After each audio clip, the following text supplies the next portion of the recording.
O Senhor esteja convosco. Ele está no meio de nós. Proclamação do Evangelho de Jesus Cristo segundo Mateus. Glória a vós, Senhor. Naquele tempo, Jesus começou a mostrar a seus discípulos que devia ir a Jerusalém e sofrer muito da parte dos anciãos, dos sumos sacerdotes e dos mestres da lei, e que devia ser morto e ressuscitar no terceiro dia. Então Pedro tomou Jesus à parte e começou a repreendê-lo, dizendo: Deus não permita tal coisa, Senhor, que isso nunca te aconteça. Jesus, porém, voltou-se para Pedro e disse: Vai para longe, Satanás, tu és para mim uma pedra de tropeço, porque não pensas as coisas de Deus, mas sim as coisas dos homens. Então Jesus disse aos discípulos: Se alguém quer me seguir, renuncie a si mesmo, tome a sua cruz e me siga. Pois quem quiser salvar a sua vida, vai perdê-la, e quem perder a sua vida por causa de mim, vai encontrá-la. De fato, que adianta o homem ganhar o mundo inteiro, mas perder a sua vida? O que poderá alguém dar em troca de sua vida? Porque o Filho do Homem virá na glória do seu Pai com os seus anjos, e então retribuirá a cada um de acordo com a sua conduta. Palavra da salvação. Glória a vós, Senhor. Podemos sentar? Pelo sinal da Santa Cruz, livra-nos Deus nosso Senhor dos nossos inimigos. Em nome do Pai, do Filho e do Espírito Santo. Amém. Amém. Ave Maria, cheia de graça, o Senhor é convosco. Bendita sois vós entre as mulheres, bendito é o fruto do vosso ventre, Jesus. Santa Maria, Mãe de Deus, rogai por nós, pecadores, agora e na hora da nossa morte. Amém. Meus caros irmãos e irmãs, o Evangelho que acabamos de ouvir é a continuação do Evangelho da semana passada, na qual Jesus interroga seus discípulos sobre o que o povo dizia sobre quem era ele.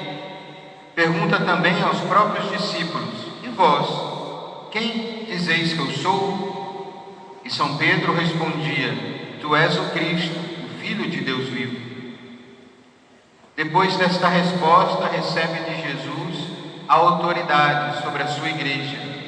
Tu és Pedro, e sobre esta pedra edificarei a minha igreja. E hoje, meus amados irmãos e irmãs, Jesus continua dizendo que deveria ir a Jerusalém e sofrer muito da parte dos anciãos e dos sumos sacerdotes e dos mestres da lei, e que devia ser morto e ressuscitar no terceiro dia. Jesus mostra aos discípulos que deveria passar pela cruz, pela morte de cruz.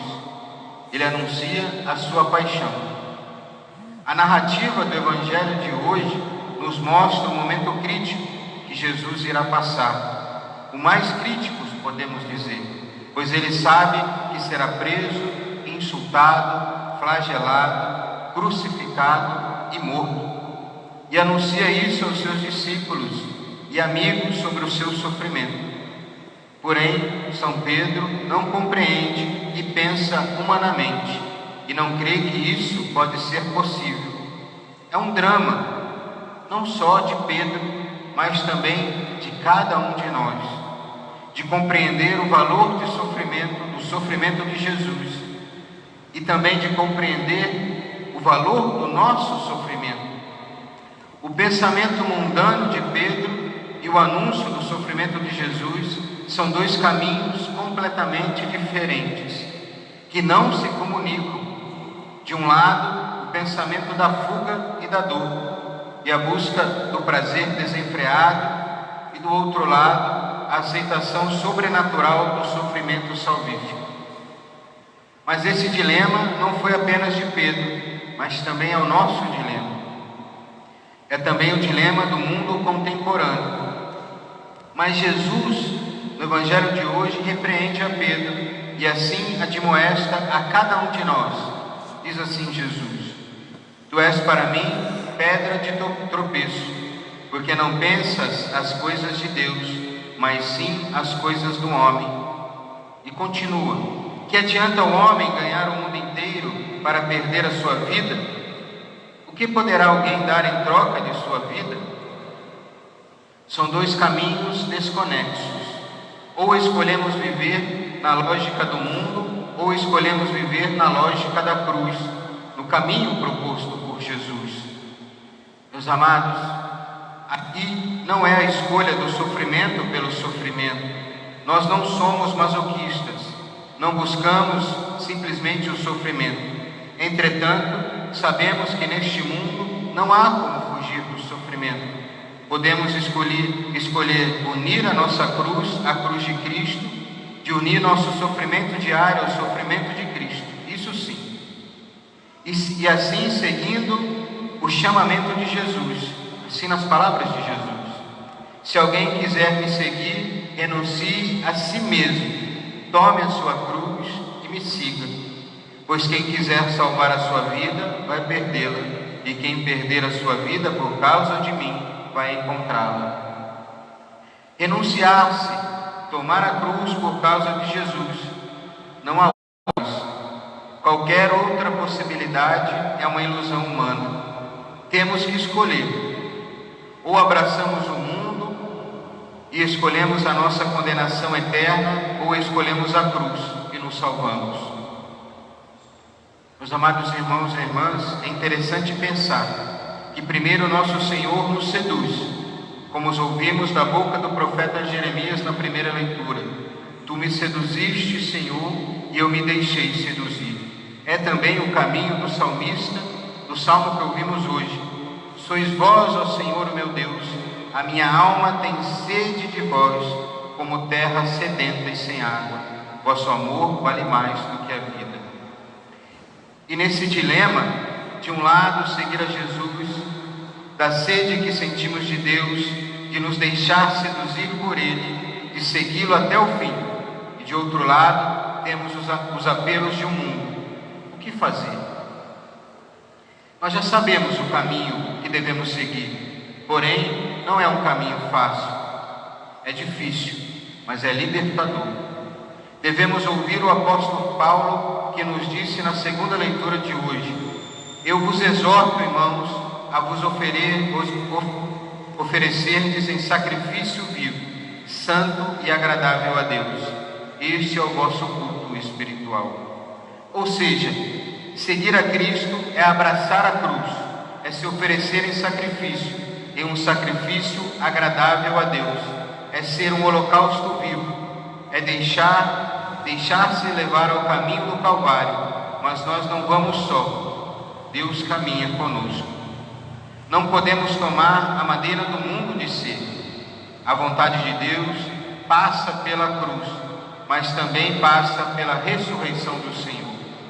Os cristãos de hoje, ao menos na maioria dos lugares, não são perseguidos por soldados, não são crucificados, jogados a feras ou queimados vivos. Em alguns lugares sim, mas não na maioria dos lugares. O mundo quer invadir a igreja de uma outra forma. Quer transformar a fé dos apóstolos em uma doutrina açucarada que se equipare com o mundo. Quer que a igreja assuma os valores do mundo, como o aborto, ideologia de gênero, entre tantas outras coisas.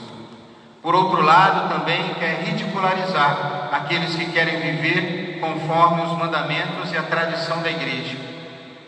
O mundo tem medo dos cristãos de verdade, pois esses, apesar de suas fraquezas, mas na fidelidade ao Evangelho, mostram ao mundo que há um Deus, que há uma ordem a qual devemos seguir, e que há mandamentos a cumprir, e que há uma igreja, apenas uma, que é hierárquica, e temos que nos sujeitar a essa hierarquia, enquanto essa também se sujeita ao próprio Deus. Meus amados irmãos e irmãs, essa é a loucura da cruz. Não podemos dialogar com o mundo, pois o mundo crucificou Jesus. O mundo crucifica o Evangelho, o mundo nos crucificará se formos fiéis ao Senhor. E estamos dispostos a pagar esse preço? Devemos e temos que estar. Por fim, abracemos a nossa cruz. É a única atitude diante desse mundo. Abraçar o Cristo com tudo, repito, todas as suas exigências. Sem maquiar a doutrina, sem se esconder. Mas como fazer isso, se como Pedro somos fracos? Devemos nos abrir à graça de Deus, pois assim podemos ir até o fim, pois essa mesma graça transformou Pedro em São Pedro, no covarde Pedro que queria fugir da cruz, ao corajoso e destemido São Pedro, que foi crucificado por amor a Jesus. Que a Santíssima Virgem Maria, a Rainha dos Apóstolos, nos ajude a seguir seu Filho Jesus até a loucura da cruz, rejeitar toda proposta falsa do mundo. Louvado seja nosso Senhor Jesus Cristo, para sempre seja louvado, e sua Mãe Maria Santíssima.